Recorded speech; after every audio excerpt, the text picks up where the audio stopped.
Hello guys, അപ്പോൾ ഞാൻ നിങ്ങളുടെ സ്വന്തം രേവതി. അപ്പോൾ നമ്മുടെ ഇന്നത്തെ വീഡിയോ എന്ന് പറഞ്ഞാൽ what is in my bag. അപ്പോൾ നമുക്ക് നേരെ വീട്ടിലോട്ട് കിടക്കാം. നമ്മൾ ബാക്ക്ഗ്രൗണ്ടൊക്കെ ചേഞ്ച് ചെയ്തിട്ടുണ്ട്.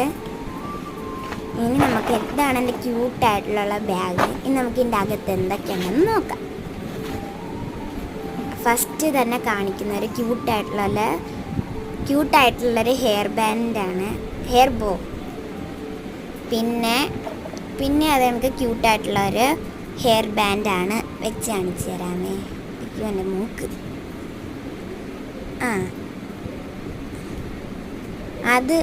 അത് രണ്ടെണ്ണം. പിന്നെ അടുത്തത് സ്ക്രഞ്ചീസാണ്. എനിക്ക് ഭയങ്കര ഇഷ്ടമാണ് ഈ സ്ക്രഞ്ചീസിന്. അതിൻ്റെ ഒരു ഫാൻ തന്നെയാണ്. 3 ഉണ്ടത്. പിന്നെ അടുത്തതൊരു